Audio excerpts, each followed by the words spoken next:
بکرا عید سے ایک رات پہلے پنجاب کے ایک چھوٹے سے گاؤں میں ہر طرف رونق لگی ہوئی تھی۔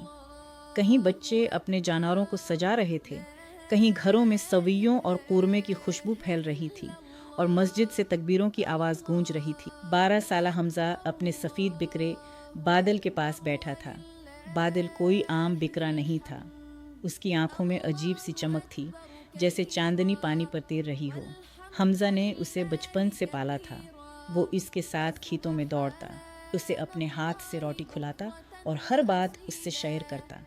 لیکن اس بار حمزہ کے دل میں ایک عجیب اداسی تھی۔ کل بادل کی قربانی ہونی تھی۔ رات کو حمزہ چپکے سے گھر کی چھت پر جا بیٹھا۔ دور ٹی وی پر حج دکھایا جا رہا تھا۔ لاکھوں حاجی سفید احرام میں کعبہ کے گرد طواف کر رہے ہیں۔ حمزہ نے آہستہ سے کہا، یا اللہ، قربانی اتنی ضروری کیوں ہے؟ اچانک ٹھنڈی ہوا چلی۔ بادل آہستہ آہستہ اس کے قریب آیا اور اس کے جسم سے ہلکی سی نورانی روشنی نکلنے لگی۔ پھر ایک نرم آواز گونجی، قربانی صرف جانور کی نہیں ہوتی، کبھی اپنی خواہش کی، کبھی اپنے غرور کی اور کبھی اپنے ڈر کی بھی قربانی دینی پڑتی ہے۔ حمزہ حیران رہ گیا۔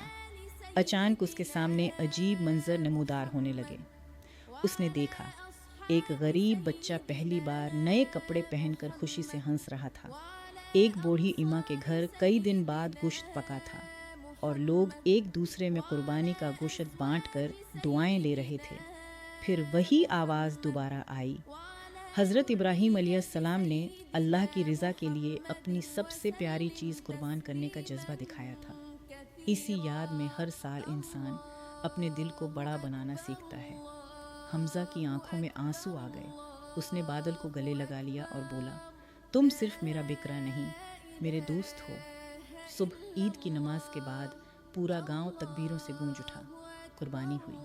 حمزہ اداس ضرور تھا، مگر اس دن اسے ایک نئی بات سمجھ آئی۔ قربانی کھونے کا نام نہیں، قربانی بانٹنے، محبت دینے اور اللہ پر یقین رکھنے کا نام ہے۔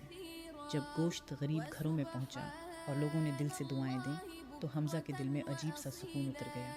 شام کو اس نے آسمان کی طرف دیکھا، چاند چمک رہا تھا اور ہوا میں اسے یوں محسوس ہوا جیسے بادل کی ہلکی سی آواز اب بھی گونج رہی ہو۔